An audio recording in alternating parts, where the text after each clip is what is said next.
The Bengali টিউশনে তোমাদের সকলকে স্বাগত। আমি শুভময়। আজ তোমাদের একাদশ শ্রেণীর সাহিত্যের ইতিহাস নিয়ে আলোচনা করব। সেকেন্ড সেমিস্টারে তোমাদের যে সাহিত্যের ইতিহাস রয়েছে সেই সাহিত্যের ইতিহাসটাকে আমি পুঙ্খানুপুঙ্খভাবে অনেকগুলি ভিডিওর মাধ্যমে আলোচনা করে তোমাদের সামনে তুলে ধরব। বাংলা শিল্প সাহিত্য ও সংস্কৃতির ইতিহাস, এটা হলো তোমাদের সাহিত্যের ইতিহাসের টপিক, মানে সেকেন্ড সেমিস্টারের যে মূল টপিক সেটা হলো এই টপিকটা। এবার এই টপিকটাকে আমরা দুটো ভাগে ভাগ করতে পারি। সেই দুটো ভাগে ভাগ হলো আধুনিক বাংলা সাহিত্যের ধারা ও লৌকিক সাহিত্যের নানা দিক। তাহলে মূল যে পর্ব রয়েছে, মানে তোমাদের যে মূল সিলেবাসের অন্তর্ভুক্ত সাহিত্যের ইতিহাসের যে চ্যাপ্টারটি রয়েছে তার আবার দুটো ভাগ আমরা করলাম। আধুনিক বাংলা সাহিত্যের ধারা প্রথম যে ভাগটি রয়েছে, সেই আধুনিক বাংলা সাহিত্যের ধারাকে আবার আমরা 6টি ভাগে ভাগ করে নেব এবং এই যে 6টি ভাগ রয়েছে এই 6টি ভাগের প্রত্যেকটি ভাগ নিয়ে আমরা আলাদা আলাদা ভিডিও তৈরি করব।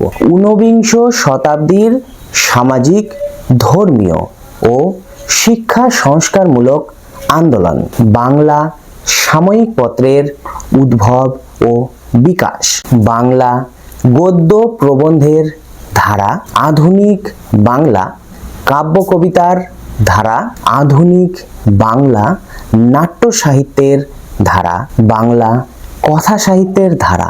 এই যে কথা সাহিত্যের ধারা, এর মধ্যে রয়েছে উপন্যাস, ছোট গল্প এবং শিশু কিশোর সাহিত্য।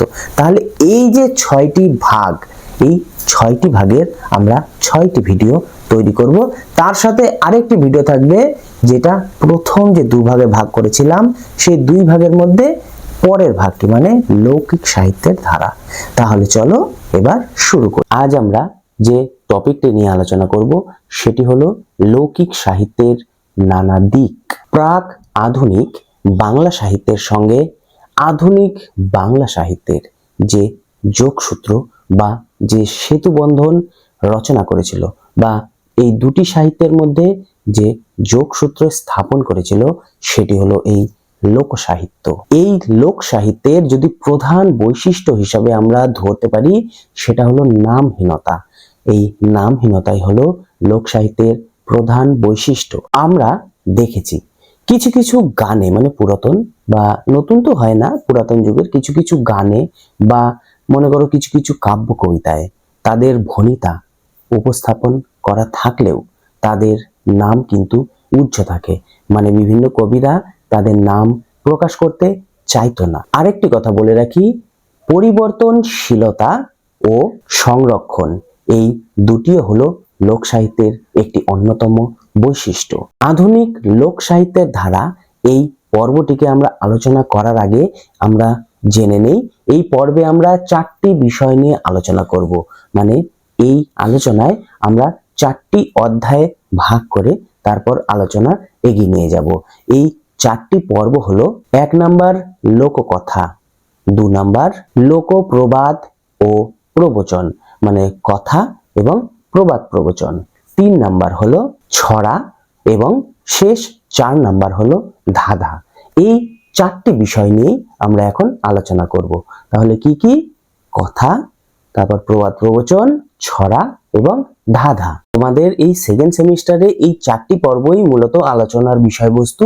তোমরা যখন ক্লাস 12-এ উঠবে, মানে 12 ক্লাসে, তখন আমরা এই লোক সাহিত্য নিয়ে আরো বিস্তারিতভাবে আলোচনা করব তোমাদের সাথে। সেখানে তোমাদের সিলেবাসে আরো বিস্তারিতভাবে আলোচনা রয়েছে। তাহলে এবার আমরা প্রথম যে পর্বটি, সেই পর্বটি নিয়ে এখন আলোচনা করব। প্রত্যেক ভাষাভাষী মানুষের মধ্যে 2টি ধারা আমরা লক্ষ্য করতে পারি। একটি হলো তাদের মৌখিক ধারা, মানে যেটা আমরা কথা বলে বলে প্রচলিত রয়েছে, এবং অন্যটি হলো লিখিত ধারা, মানে লেখা আকারে যেগুলি প্রকাশ হয়। এই দুটি ধারার মধ্যে যে মৌখিক ধারাটি রয়েছে, সেই মৌখিক ধারাটি সাধারণত সেই সময়কার যারা মনে করো পড়াশোনা না জানা নিরক্ষর মানুষ বা অল্প পড়াশোনা জানা সাধারণ মানুষ, তাদের দ্বারা উৎপত্তি হয়েছিল। তারপর আমরা দেখতে পাই সময়ের সঙ্গে সঙ্গে তাল মিলিয়ে এই যে মৌখিক সাহিত্যের যে ধারাটি, সেই ধারার প্রাণ সত্তা ধীরে ধীরে হ্রাস পেতে থাকে। বাংলা ভাষায় এই যে মৌখিক ধারাটি, মানে যেটি মানুষের মুখে মুখে প্রচলিত হয়ে আসছিল, এই মৌখিক ধারাটিকেই আমরা পরবর্তীকালে লোক সাহিত্য নাম দিয়ে থাকি, বা বলতে পারো লোক কথা। এই লোক কথা আমরা নাম দিয়ে থাকি। আরেকটি কথা তোমাদের সামনে আমি বলে রাখি, এই যে লোক কথা বা লোক গাথা, এই অংশটি হলো বা এই পর্বটি হলো বংশানুক্রমিকভাবে পাওয়া একটি সম্পদ। আমাদের সমাজে যতগুলি লোক কথা প্রচলিত রয়েছে, সেই লোক কথাগুলিকে আমরা অনেকগুলি ভাগে ভাগ করতে পারি। সেই ভাগগুলি আমরা একবার দেখে নিব। সেই ভাগগুলির মধ্যে পরপর ক্রমানুসারে আমরা সাজালে এরকম দাঁড়াবে। প্রথমে ধরে নাও রূপকথা, তারপর পশু কথা, তারপর ব্রত কথা, রোমাঞ্চ কথা, বীর কথা, পুরাণ কথা, স্থানিক কথা, রঙ্গ কথা, নীতি কথা, বোকা কথা, পরিশেষে ইতি কথা ইত্যাদি। এই যে ভাগগুলি, এই কয়েকটি ভাগে আমরা ভাগ করতে পারি লোককথাকে। দেখো, রূপকথা, যেটি আমরা বললাম রূপকথা, এই রূপকথা হলো ফেয়ারি টেল।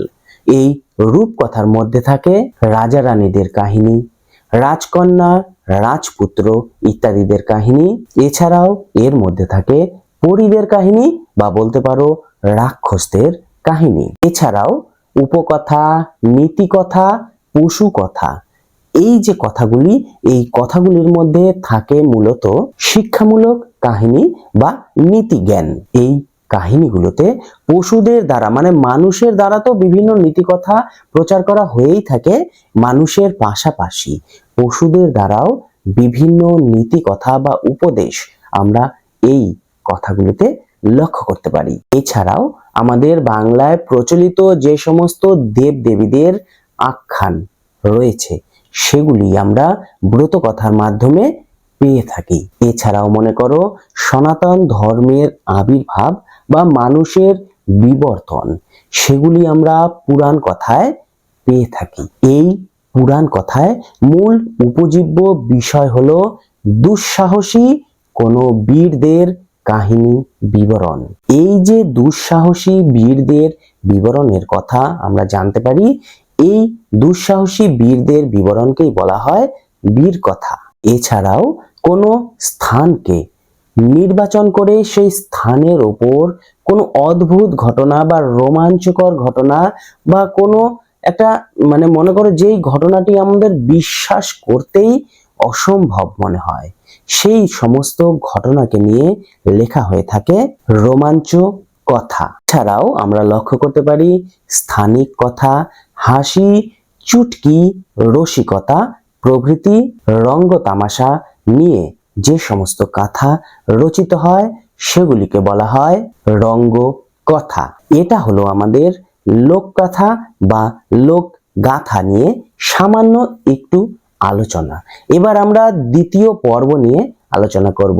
প্রথম পর্ব আমরা সামান্য আলোচনা করলাম, এরকমই 4টি পর্ব আমরা সামান্য সামান্য আলোচনা করব। দ্বিতীয় যে পর্বটি নিয়ে আমরা আলোচনা করব, সেটি হলো লোক প্রবাদ ও প্রবচন। প্রবাদ হলো মানুষের দীর্ঘ ব্যবহারিক অভিজ্ঞতার সংক্ষিপ্ততম বাণী, যা আমাদের সমাজে মুখে মুখে সর্বদা প্রচলিত রয়েছে। সাধারণ প্রবাদের মধ্যে দিয়ে আমরা দেখতে পাই স্থানীয় পরিবেশ, ধ্যান ধারণা, সংস্কার, চিন্তা চেতনা, মানসিক রুচি, ধর্মবিশ্বাস, লোকাচার প্রভৃতি প্রচলিত হয়ে থাকে। আমরা মানুষের জীবনে নিয়মিত দেখতে পাই মানুষ উঠতে, বসতে, চলতে, বিভিন্ন জায়গায় ছোট ছোট সামান্যতম বিষয়েও প্রবাদ ব্যবহার করে থাকে। এছাড়াও আমরা দেখতে পাই প্রত্যেকটি সামান্য সামান্য বিষয়ে যে প্রবাদ ব্যবহার করা হয়, সেই প্রবাদের পেছনে কোনো না কোনো কাহিনীর অস্তিত্ব লক্ষ্য করা যায়। যে কাহিনীটির বর্ণনা আগে শোনা যেত, সময়ের সঙ্গে সঙ্গে সেই কাহিনীটির বর্ণনা স্তিমিত হয়ে যেতে থাকে, কিন্তু আমরা লক্ষ্য করি সেই গল্পের ভাবমর্ম স্তিমিত হয় না, সেটি কিন্তু অমলিন থেকেই যায়। তো এই প্রবাদকে আমরা কয়েকটি ভাগে ভাগ করে নিতে পারি। সেই ভাগগুলি হলো যথাক্রমে সাধারণ অভিজ্ঞতামূলক প্রবাদ, নীতিমূলক প্রবাদ, সমালোচনামূলক প্রবাদ, সামাজিক রীতি বিষয়ক প্রবাদ, ব্যঙ্গাত্মক প্রবাদ ইত্যাদি। এই প্রবাদের মধ্যে সঞ্চিত থাকে সুদীর্ঘকালীন বাস্তব অভিজ্ঞতা, আর তার সাথে যুক্ত থাকে একটি মানবিক আবেদন। প্রবাদের মধ্যে থাকে সাদৃশ্য ভাবনার প্রকাশ। এছাড়াও আমরা প্রবাদের মধ্যে একটি বৈপরীত্য ভাবেরও প্রকাশ পেয়ে থাকি। প্রবাদ সৃষ্টিতে চিহ্নের বিশেষ ব্যবহার আমরা লক্ষ্য করতে পারি, মানে প্রত্যেকটি প্রবাদে বিশেষ বিশেষ চিহ্ন ব্যবহার করা হতো। প্রবাদের মধ্যে আমরা লক্ষ্য করি ছড়া সুলভ দ্রুত যে লয়, মানে একটি স্পিডে বলার ভঙ্গিমা। তাই আমরা বলতে পারি নানান বৈশিষ্ট্যের মধ্য দিয়েই প্রবাদ হয়ে ওঠে বৈচিত্র্যময়। শুধু দেবদেবী, মানবদেহ, পুরাণ কিংবা ইতিহাস নয়, পারিবারিক জীবন, আচার আচরণ, পেশা ইত্যাদি নানা বিষয়ও প্রবাদের মূল ভিত্তি হয়ে উঠেছিল। তাই আমরা লক্ষ্য করতে পারি মানুষের জীবনে উঠতে, চলতে, বসতে, ফিরতে সব সময় প্রবাদ ব্যবহার করা হতো। একটা কথা মনে রাখবে, প্রবাদ হলো সমাজের শিক্ষক। প্রবাদ সব সময় অভিজ্ঞতা এবং অতীত নির্ভর হয়ে থাকে। তাই আমরা বলতে পারি প্রবাদ সামাজিক সত্যের উপর প্রতিষ্ঠিত হয়ে থাকে। আর যেহেতু প্রবাদ সামাজিক সত্যের উপর নির্ভর করে প্রতিষ্ঠিত হয়েছে, তাই এই প্রবাদের মধ্যে যেমন মিথ্যার কোনো জায়গা নেই, তেমনি কোনো রকম ফাঁকি বা অসঙ্গতি বা মিথ্যাকে এই প্রবাদে আশ্রয় দেওয়া হয় না। এই প্রবাদের মধ্যেই আমরা মূর্ত হয়ে উঠতে দেখি আমাদের সমাজ জীবনে সেই সময়কার নারীদের অবস্থানকে। এছাড়াও আমরা প্রবাদে স্পষ্ট হয়ে উঠতে দেখি সংসার জীবনের অকপট ছবি। হিংসা, দেশ জ্বালা, অপমান, অত্যাচার কোনো কিছুই প্রবাদ থেকে বাদ যায় না।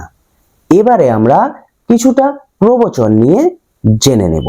এক কথায় যদি বলতে হয় প্রবচন কি, তো প্রবচন হলো প্রকৃষ্ট বচন। প্রবচন কোনো প্রজ্ঞাবান ব্যক্তির অভিজ্ঞতালব্ধ জ্ঞান দ্বারা সৃষ্ট হয়ে থাকে। প্রবচন সাধারণত স্রষ্টার নাম দ্বারাই প্রচারিত হয়ে থাকে। যেমন প্রবচনের মধ্যে আমরা খনার বচনকে ধরতে পারি। আমরা এই প্রবচনের মধ্যে একটি লিখিত ভিত্তি পেয়ে থাকি সব সময়। এছাড়াও আমরা প্রবচনের মধ্যে কোনো অন্তর্নিহিত গল্প নেই, বা আমরা প্রবচনের মধ্যে কোনো অন্তর্নিহিত গল্পকে খুঁজে পাই না। এটি হলো কতকগুলি কাটা ছাটা কথা মাত্র। এছাড়াও আমরা দেখতে পাই প্রবচনের মধ্যে কোনো কথার রূপক ধর্ম থাকে না, এটি সরাসরি অর্থটিকেই প্রকাশ করে থাকে। এছাড়াও আরেকটি কথা বলে রাখি প্রবচন বিষয়ে, প্রবচন আকারে সব সময় আমাদের যে এর আগের অংশটি বললাম প্রবাদ, সেটি থেকে তুলনামূলক বড় হয়ে থাকে। এবার আমরা পরবর্তী যে 3 নাম্বার মানে পর্বটি রয়েছে, সেই 3 নাম্বার পর্বটি নিয়ে আলোচনা করব। এবার আমরা ছড়া নিয়ে আলোচনা করব, মানে আমাদের যে 3 নাম্বার পর্ব রয়েছে সেটি হলো ছড়া।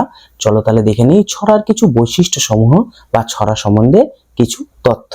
ছড়ার যে বিশাল জগৎ রয়েছে, সেই জগৎ সম্পূর্ণরূপে বলতে পারো শিশুদের জগৎ, বা আরেকভাবে বলা যায় ছড়ার আস্বাদন বা ছড়ার যে রস, সেই রস বেশিরভাগ ক্ষেত্রে শিশুরাই গ্রহণ করতে সক্ষম হয়। বলে রাখি আমাদের সমাজে বা আমাদের চারপাশে যে সমস্ত ছড়া প্রচলিত রয়েছে, সেই সমস্ত ছড়া কোনো বিশেষ বার্তা বা মনোভাব বোঝানোর জন্য যে রচিত হয়েছিল সেগুলি নয়, অনেক সময় আনন্দ প্রকাশ করার জন্য ছড়া প্রকাশিত হয়েছিল বা রচনা করা হয়েছিল। আসলে ছড়াগুলি হলো অজস্র ছবির সমাহার, মানে বিভিন্ন খণ্ডচিত্র সেগুলি ছড়াতে খুব সুন্দরভাবে ধরা পড়ে। তবে অধিকাংশ ক্ষেত্রেই এই ছড়াগুলি রচিত হয়েছিল মূলত মনোরঞ্জনের জন্য। মনোরঞ্জন বলতে যেখানে মানুষ সেটাকে বেশিভাবে আস্বাদন করতে পারবে বা যেটিতে মানুষের ভালো লাগবে। এছাড়াও শিশু ঘুমানি কিছু ছড়া বা মনে করো ছেলে ভুলানি কিছু ছড়া ইত্যাদি বিভিন্ন ছড়াও রচনা করা হয়েছিল। এই সমস্ত ছড়াগুলি বিভিন্ন কবি লিখেছিলেন ঠিকই আছে, তাছাড়াও বিভিন্ন ছড়া মা, দিদিমা, ঠাকুমা ইত্যাদিদের মাধ্যমেও প্রচলিত হয়ে আসছিল। এছাড়াও বিভিন্ন ছড়া রয়েছে যেই ছড়াগুলি শুধুমাত্র খেলার সঙ্গে যুক্ত রয়েছে। যে সমস্ত ছড়াগুলি মনে করো খেলার সাথে যুক্ত রয়েছে তাদের মধ্যেও আবার ভাগ রয়েছে। কিছু কিছু ছড়া ছেলেদের ক্ষেত্রে প্রযোজ্য, আবার কিছু কিছু ছড়া মেয়েদের ক্ষেত্রে প্রযোজ্য, মানে মেয়েদের জন্য আলাদাভাবে ছড়া, ছেলেদের জন্য আলাদাভাবে ছড়া প্রভৃতি বিভিন্ন ভাগেও আবার রচনা হয়েছিল সেই সময়। এই যে ছড়া নিয়ে আমরা আলোচনা করছি, এই ছড়াকে ইংরেজিতে কি বলা হয় বলতো? রাইমস। তো ইংরেজিতে ছড়াকে বলা হয় রাইমস।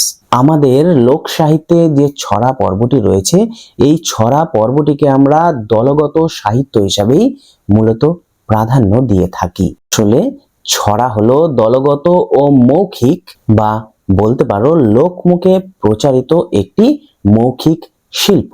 আমরা জানি আমাদের এই জগতে যত রকম ছড়া আছে প্রত্যেকটি ছড়াকে আমরা হিসাব করতে পারবো না যে আমাদের এই বাংলা সাহিত্যে মূলত কটি ছড়া রয়েছে। ইংরেজি বা অন্যান্য ভাষার সাহিত্যের কথা আমরা বাদই দিলাম, বাংলা সাহিত্যে কয়টি ছড়া রয়েছে আমরা টোটাল কাউন্ট করে বলতে পারবো না, এবং প্রত্যেকটি ছড়ার যে কবির নাম সেগুলিও কিন্তু আমরা বলতে পারবো না। কিছু কিছু ছড়ার ক্ষেত্রে কবির নাম উজ্জ্ব থাকে। ছড়া যখন আমরা উচ্চারণ করি সেই ছড়ার ছন্দ লয় সবসময় দ্রুতভাবে এগিয়ে যায়, মানে ধীরে ধীরে কোনো ছড়া হয় না।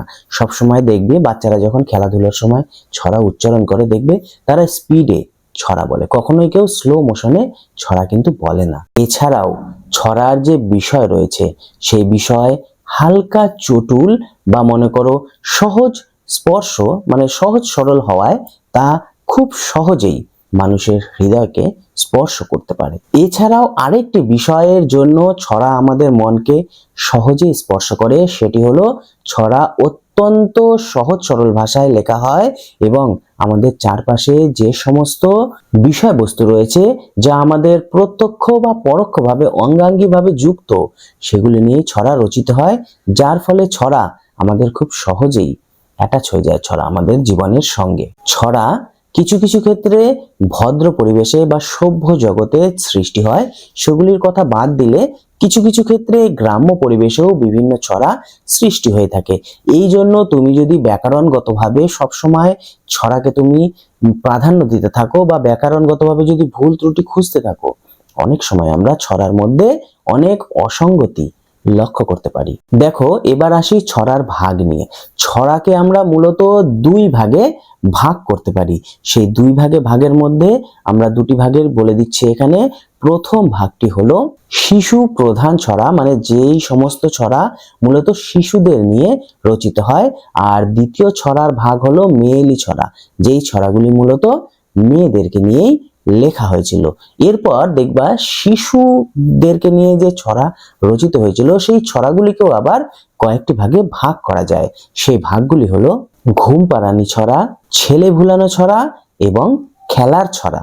এই যে শিশু প্রধান যে ছড়াগুলি রয়েছে এই ছড়াগুলিতে মূলত শিশুদের যে খেলবার যে বিভিন্ন বিষয়বস্তু বা মনে করো শিশুরা যে সমস্ত ছড়া খুব সহজে আয়ত্ত করতে পারে সেই সমস্ত বিষয়বস্তু নিয়েই শিশু প্রধান ছড়া রচিত হয়ে থাকে।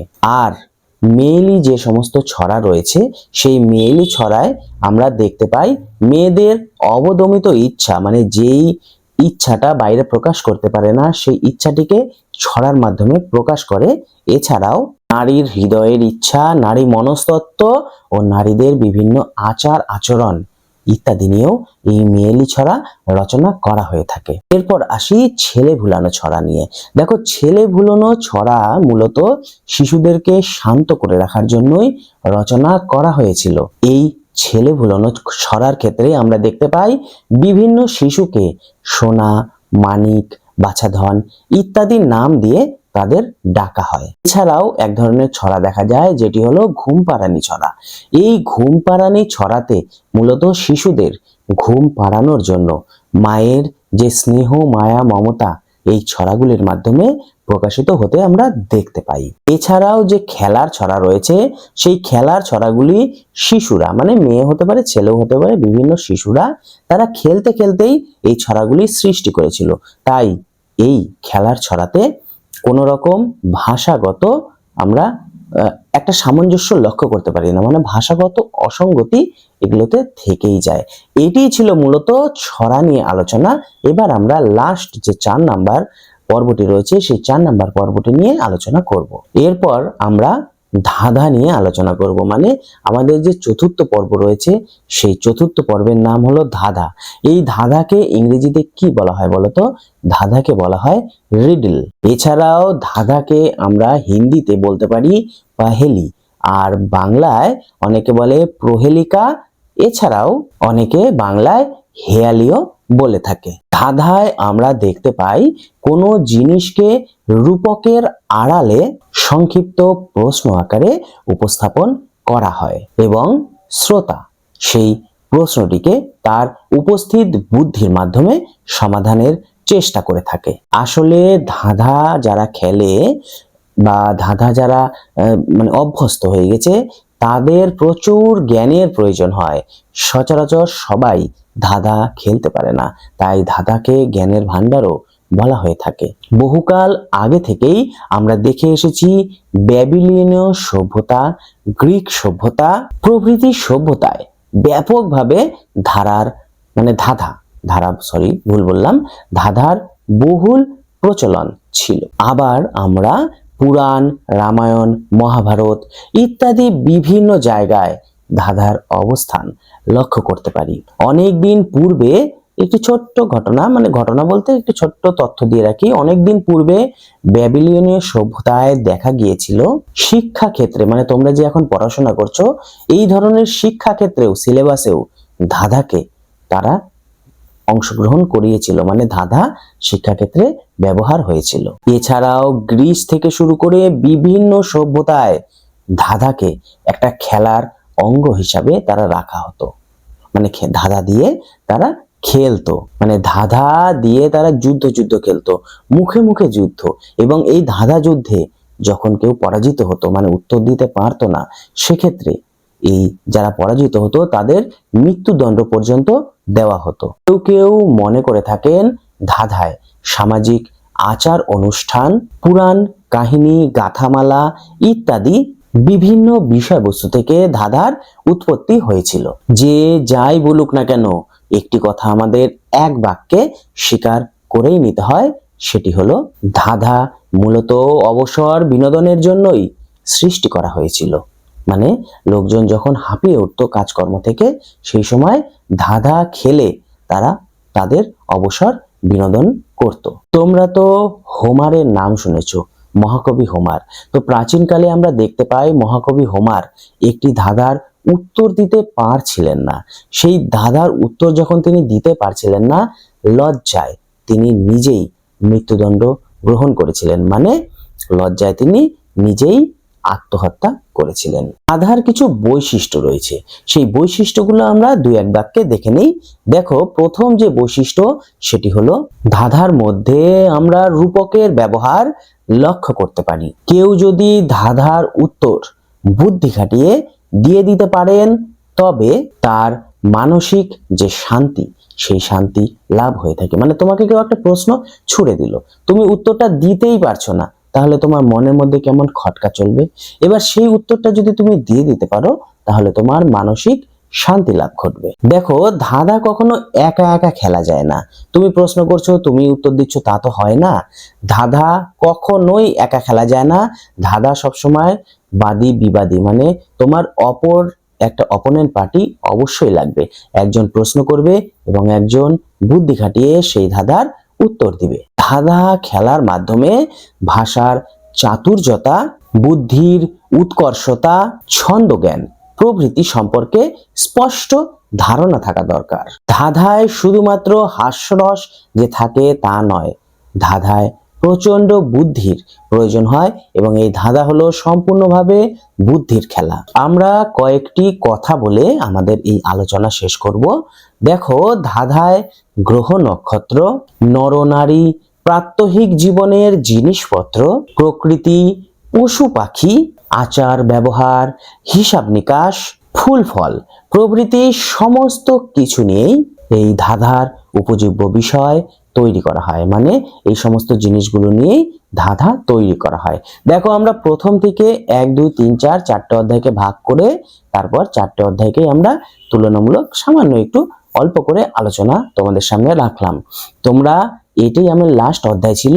এরপরে আমরা থার্ড সেমিস্টার নিয়ে শুরু করব। তোমরা যখন ক্লাস 12-এ উঠবে তখন তোমাদের থার্ড সেমিস্টার নিয়ে আবার ভিডিও বানাবো। সেকেন্ড সেমিস্টারের এই ভিডিওটি লাস্ট ছিল।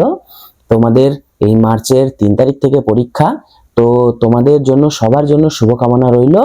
আর দেখা হবে তোমরা 12-এ ওঠার পরে, আবার নতুনভাবে ভিডিও তৈরি করব আমি। তো যাই হোক, ভালো করে পড়াশোনা করো, ভালো করে পরীক্ষা দাও। দেখা হবে খুব তাড়াতাড়ি।